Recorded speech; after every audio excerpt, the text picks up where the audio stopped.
오늘 제가 소개해드릴 이 청년 안심주택은 여기 있는 길동역의 길동생활입니다. 그래서 다들 앞으로 이 영상을 보고 계신 분들은 이 청년 안심주택 제도에 대해 굉장히 관심이 많은 분들이라고 생각이 됩니다. 그래서 강력하게 추천드리는 건 이 청년 안심주택 계정을 인스타그램에서 꼭 팔로우를 하셔서 어떤 것들이 이렇게 모집 공고문이 올라오는지 팔로우업을 하는 걸 추천드립니다. 그래서 바로 다음 정보로 한번 넘어가 볼게요. 대부분의 가장 중요한 것들은 이 길동생활 홈페이지에서 확인을 하시면 될 것 같습니다. 이게 매 청년주택마다 그 해당 그 홈페이지가 따로 있거든요. 그래서 뭐 총 이렇게 세 가지를 알고 계시면 될 것 같아요. 첫 번째는 이 청년안심주택 인스타그램 계정, 두 번째는 그 해당 홈페이지, 여기서는 길동생활을 뜻합니다. 그리고는 이 모든 것을 주관하는 청년안심주택이라는 이 사이트를 체크를 해주시면 됩니다.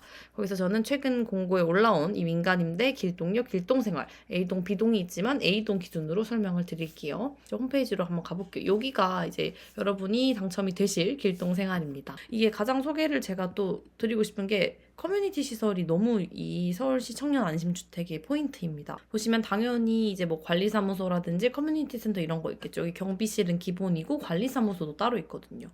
근데 여기서 저희가 말씀드리고 싶은 부분은 바로 여기죠. 실외공간 오픈라운지. 여기 22층 맨 위층인 것 같아요. 그 부분을 이제 높은 층고가 있어서 개방감이 좋고 집안의 과수원이라고 해서 여러분들이 다 같이 쓰실 수 있는 뭐 공용 텃밭 이런 것들도 있고 뭐 바비큐 파티장 이런 게 있다고 하니까 너무 재밌을 것 같아요. 또 이게 너무너무 좋은데 왜 청년들은 방이 정말 5평, 4평 이러다 보니까 정말 가족분들이 다른 지방에서 오신다거나 가족분들을 초대한다거나 여러 명의 친구와 파티를 한다거나 이럴 때 너무너무 불편하잖아요. 근데 이게 딱 소통방 게스트룸이 있어가지고 이 1, 2인 가구들이 손님을 맞이할 수 있는 여유 공간이 있다. 이 전용 면적 44 제곱미터 정도 확인을 해보면 이번에 여기 입주할 수 있는 모든 방보다도 큰 사이즈니까 사실 꽤나 방이 2개지 않을까라는 생각이 들고 정말 여러 명이 들어와서 널찍하게 좀 이용할 수 있는 공간일 거라는 생각이 들더라고요. 이거 좀 잘 안 보이지 않나요? 저 색깔을 노란색으로 바꿔보겠습니다. 또 이제 이 소모임실 취미방이 있고 뭐 스터디 회의 세미나 이런 공동 작업할 수 있는 공간이라고 합니다. 또 공유 주방도 있고 그래서 좀더 함께 음식도 만들 수 있고 근데 저는 이 음식을 같이 만들고 식사를 하는 건 사실 거의 말이 안 되잖아요. 근데 제가 좋은 건 앱이 있는 것 같은데 이 앱으로 뭐 식재료도 팔 수 있고 반찬이랑 음식을 공유도 되고 판매도 된다고 하니까 뭐 쏠쏠하게 돈을 벌 수도 있고 바로 옆에서 다른 사람들이 한 음식을 나눠 먹을 수도 있다라는 점은 굉장히 좀 좋지 않을까라는 생각이 듭니다. 저는 이게 좀 마음에 들었고요. 이 물품 공유함도 이게 뭐지? 하고 좀 읽어봤는데 이것도 이게 이번에 앱을 좀 적극적으로 이용을 하나 봐요. 이 윗부분도 그렇고 여기도 다 앱이라고 써있죠. 판매, 구매, 대여까지 가능하게 하는 공간인데 쉽게 말하면 이 우리 아파트, 우리 오피스텔에서 하는 당근마켓 같은 거죠. 저는 이게 너무너무 괜찮은 제도다. 제도이자 어떤 서비스다라는 생각이 들더라고요. 근데 제가 좀 아쉬운 점은 헬스장이 없는 게 좀 저는 가장 큰 단점이자 아쉬운 점이었고요. 여기 보니까 작은 도서관 공간도 딱히 없는 것 같아서 물론 이 소모임실 안에 작은 도서관을 넣을 수도 있을 거라는 가능성이 있기는 한데 제가 봤을 때는 도서관이 있어 보이진 않아서 그건 좀 아쉬운 것 같고요. 근데 어쨌든 헬스장이 제일 아쉽습니다. 17A부터 한번 확인을 해볼게요. 이 A동, B동의 전용 면적, 공용 면적이 나와 있고 조금씩은 이제 미세하게 다릅니다만 크게 전용 면적은 17.1, 11제곱미터입니다. 이렇게 딱 보시면 여기 샤워부스가 있는데 샤워부스 좀 좋아 보이고 딱 여기 들어오시면 그냥 평범하죠. 여기에 이제 신발장이 있을 거고 신발장이 꽤 넓을 거예요. 제가 살아보니까 이 청년안심주택이 신발장이 굉장히 잘 빠진 오피스텔이어서 이 신발을 넣는 수납 공간도 굉장히 잘 빠져 있는 것 같습니다. 여기 전자레인지, 여기는 이제 쿡탑, 작은 개수대, 여기 냉장고, 아마 이게 빌트인으로 되어 있는 책상일 것 같고 이게 빌트인 옷장 그리고 이 안 부분이 아무래도 보일러실일 것 같습니다. 여기는 이제 통창으로 되어 있는 이제 그런 창문이고 여기에 이제 아마 침대를 붙이거나 그리고 아니면 여기에 사실 침대를 붙여도 저는 괜찮을 것 같아요. 이 벽면에. 이 벽면에 침대를 많이 붙이시더라고요. 꽤나. 왜냐면 여기가 좀 춥거나 그럴 수 있어서 이쪽으로 이제 침대를 이렇게 두시는 분들도 많이 봤는데 이쪽에 러그 깔고 테이블 넣는 식으로 아니면 소파를 넣거나 그래서 이렇게 공간 분리를 중간 하셔도 괜찮을 것 같습니다. 30일부터는 신혼부부만 올 수 있고요. 방은 하나. 여기 안에 지금 보이다시피 드레스룸 빠져 있고 여기가 이제 작은 거실이자 주방이 같이 연결돼 있습니다. 그래서 공간은 되게 괜찮은 것 같아요. 이제 이쪽에 TV나 소파, 옷장 이런 게 들어가게 되겠죠? 책장 이런 것들. 그리고 네, 이 방이 굉장히 좀 넓게 빠져 있는 것 같아요. 왜냐면 요즘 보면 신축 아파트도 되게 안방이 작은 경우가 많은데 그렇게 작진 않을 것 같은 느낌입니다. 이 안에가. 32A도 얘랑 거의 전용 면적 차이 안 나고요. 확실히 거실이 조금 더 넓어진 것 같고 방은 거의 비슷해 보이는 것 같아요. 방은 거의 비슷해 보입니다. 33A입니다. 얘도 사실 거의 정말 미세한 차이인데 36AB 하면서 끝이 나는데 여기만 한번 확인을 해볼게요. 거의 똑같으니까. 확실하게 이제야 좀 정말 널찍한 거실 공간이 완성이 됐고 주방도 상당히 이제 기역자로 해서 잘 빠져 있고 개수대도 되게 넓어 보입니다. 여기도 진짜 넓고 여기가 입구니까 들어오자마자 우측에 화장실이 있는 구조고 그다음에 여기가 이제 주방 공간 지나오면 한 주방이 아니지 거실 그리고 이제 넓은 안방까지 있는 구조입니다. 이렇게 해서 저희 이제 평면도를 한번 간단하게 살펴봤고요. 중요한 것들에는 이제 공급 유형, 임대 조건 이런 게 있겠죠. 저희 A동 기준으로 청년은 70호수 공급을 하고요. 그중에 특별 공급은 14세대, 일반 공급은 56세대 이렇게 공급을 하고 있습니다.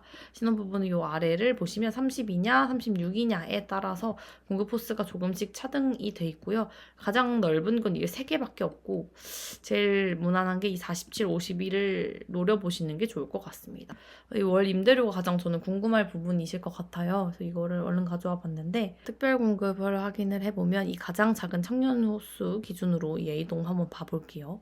14개만 공급이 된다고 했는데 보증금 4,400에 임대료 40인데 얘를 최대로 끌어올리면 보증금 거의 6,000에 가깝네요. 5,800으로 하는 대신에 30만 원대로 정말 개꿀 기회인 거죠.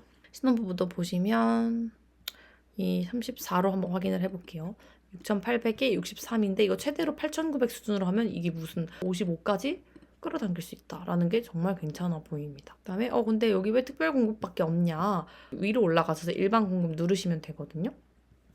그 눌러보시면 여기 아래 있네요. 월 임대료 4,900, 최대 6,500까지 올릴 수 있는데 아까는 36만 원까지 빠졌다면 여기는 41만 원까지 밖에 안 떨어져요. 그래서 이 일반 공급과 특별 공급의 차이가 월세 기준 5만 원 정도의 차이가 난다고 생각을 하시면 될 것 같고 그 5만 원이면 뭐 관리비 정도 어느 정도 충당이 되지 않을까라는 생각이 듭니다.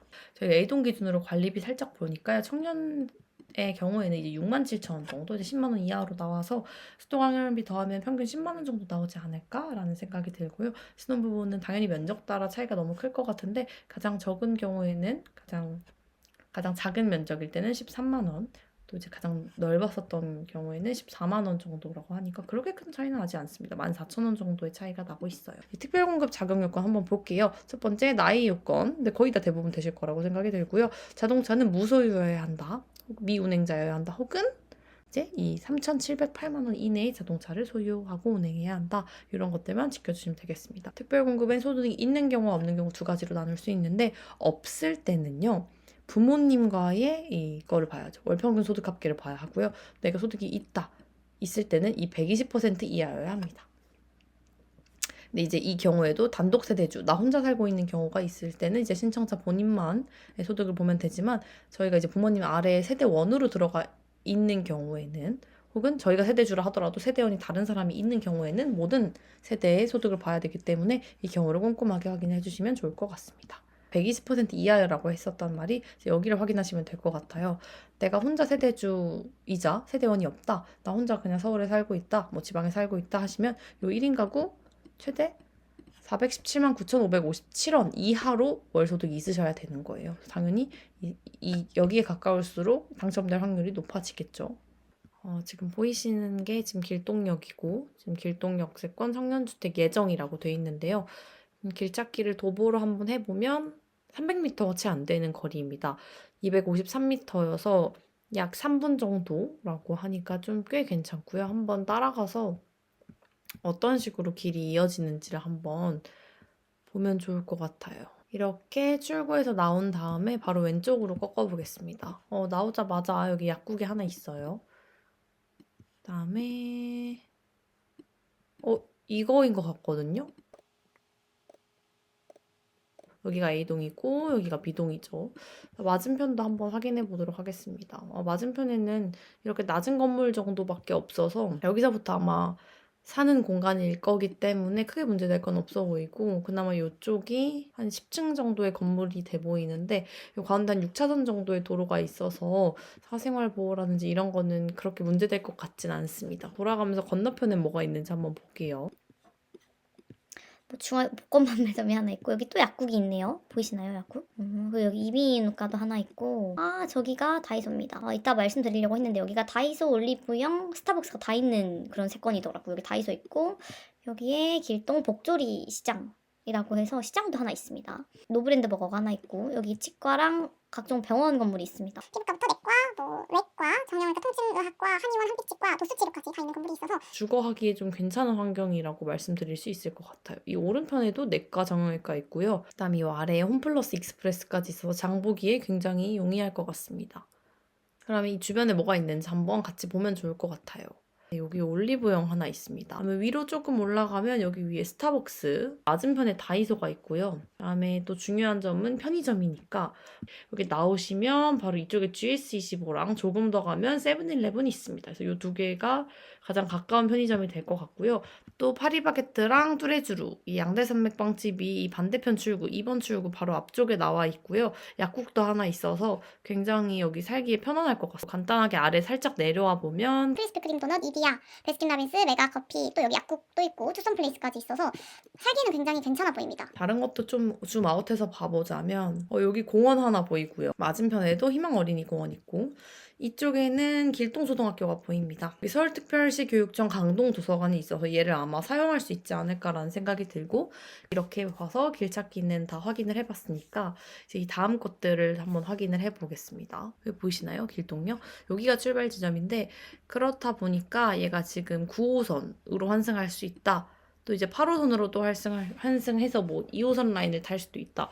이런 게 장점으로 꼽히더라고요. 그래서 아무래도 이 5호선이랑 연결이 돼 있다 보니까 이렇게 5호선 라인 쭉 해서 여의도로 출퇴근하시는 분들한테 유리하다. 혹은 이제 여기서 너무 돌아가는 것 같으면 9호선으로 갈아타셔서 뭐 동작 주변, 노량진 주변, 여의도나 국회의사당 이쪽으로 가시는 분들이 출퇴근하시기에 용이하다. 입지 자체가 그렇게 구석에 있다거나 너무 동떨어져 있진 않아 보입니다. 여기까지 지하철은 봤고, 이 청약 날짜가 1월 23일이죠. 1월 23일 목요일부터 1월 26일 일요일까지인데 이때 이제 이 길동 생활이나 홈페이지에서 하셔야 되고요. 여기 보시면 청약 안내에서 청약 신청 조회 누르시면 됩니다. 여기서 신청도 이루어지고 여기서 조회도 이루어지니까요. 당첨 조회 하실 때도 여기서 꼭 당첨이 되시면 좋겠습니다. 뭐 한 명을 뽑는데 100명이 몰리면 그게 한 명만 빼고 99명이 의미가 없어지는 게 아니니까요. 그런 숫자들이 또 다음 정책, 다음 이런 세금이 어디에 쓰이느냐 이런 데 반영되는 지표가 될 수 있기 때문에, 그래서 더 많은 분들이 포기하지 마시고 마음을 붙잡고 꼭 여기 많이 신청하셔서 꼭 당첨이 되시면 좋겠습니다. 그래서 다들 길동생활에서 입주가 되시면, 이 당첨이 되시면 좋겠습니다. 우리 모두 여기서 만날 수 있기를 기대를 해보면서 오늘 영상 마치도록 하겠습니다. 오늘 영상 시청해주셔서 감사합니다. 안녕히 가세요.